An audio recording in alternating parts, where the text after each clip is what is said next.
اب دوسرا سوال یہ ہے کہ امام حنیفہ کی تقلید کیوں کرتے ہو؟ لیکن یہ سوال یوں نہیں ہونا چاہیے۔ پہلے تو یہ سوال یوں کریں کہ تقلید کیا جائز ہے کہ نہیں جائز۔ اس کے بعد جب تقلید جائز ہو جائے تو پھر شخصیت کی طرف آئیں کہ کس کی تقلید پھر جائز ہے۔ تو یہ لوگ امام حنیفہ رحمۃ اللہ علیہ کی تقلید کا سوال کرتے ہیں تو ان سے پہلے پوچھو، پہلے تقلید کو مانتے ہو؟ تو پھر ہم امام حنیفہ کی طرف آتے ہیں، پھر بتاتے ہیں کہ ہم نے امام حنیفہ کی کیوں کی۔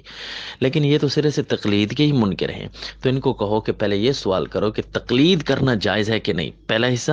دوسرا حصہ، اگر جائز ہے تو پھر کس کی جائے؟ یہ دو حصے ہو گئے اس سوال کے۔ لہذا اب اس کو یوں ایکسپلین کیا جائے کہ تقلید فرض ہے، اور یہ قرآن کی 14 آیتوں سے ثابت ہے۔ نفس تقلید، صرف تقلید کی بات کر رہا ہوں، یعنی تقلید فرض ہے، قرآن کی 14 آیات سے ثابت ہے۔ جو تقلید نہیں جائز سمجھتا وہ کافر ہے۔ کرتے تو سارے ہیں نا، جان تو کوئی نہیں چھڑا سکتا۔ جس طرح کہ آپ نے اس آدمی کو دیکھا کہ ہم نے کہا کہ بغیر تقلید کے قرآن کو قرآن ثابت کیجئے، آپ کو اللہ نے یا رسول اللہ نے ڈائریکٹ بتایا ہو، اپنے کسی تیسرے سے کرنا مانا ہو، تو یہ تقلید تو کر بیٹھتے ہیں بیچارے۔ ان کو نہ اللہ نے بتایا نہ رسول اللہ نے بتایا، سب غیر اللہ نے بتایا۔ تو پھر جب انہوں نے بتایا ہے تو یہ تقلید تو کر دیتے ہیں، لیکن ایمان نہیں لاتے تقلید پر۔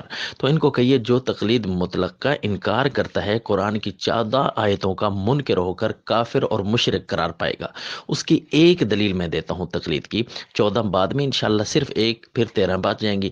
قرآن پاک کی آیت ہے، سورۃ توبہ کی آیت نمبر 100 ہے کہ والسابقون الاولون، یہ ساری آیت پڑھتے آئیے کہ اللہ نے 3 جماعتیں بنائی ہیں جن پر اللہ راضی ہے۔ وہ ہے سابقون الاولون من المہاجرین نمبر 1، والانصار نمبر 2، اور تیسرے وہ ہیں والذین اتبعوہم، جو ان کی اتباع کرتے ہیں، اطاعت کرتے ہیں، تقلید کرتے ہیں۔ ہم کہتے ہیں لغوی اعتبار سے اتباع، تقلید، اطاعت سب کچھ ایک ہی ہے۔ تو اللہ اس تیسری جماعت پر بھی راضی ہے جو صحابہ کا کہنا مانتی ہے۔ صحابہ نہ اللہ نہ رسول اللہ، تو یہ قرآن کہہ رہا ہے کہ صحابہ کا کہنا ماننے والے رضی اللہ عنہم ورضوا عنہ، اللہ ان سے راضی، یہ اللہ سے راضی ہو گئے۔ تو یعنی اللہ تعالیٰ نے تقلید کا حکم بھی دیا اور اللہ نے اس پر رضا بھی نازل کر دی ہے کہ میں رضا بھی کرتا ہوں، ایسے آدمی سے راضی بھی رہتا ہوں۔ تو یہ تقلید قرآن کی ایک آیت سے بھی ثابت ہو گئی۔ کافر بننے کے لیے بھی ایک آیت کا انکار کافی ہے، اور مسلمان بننے کے لیے بھی ایک آیت پر یوں ایمان لانا کافی ہے۔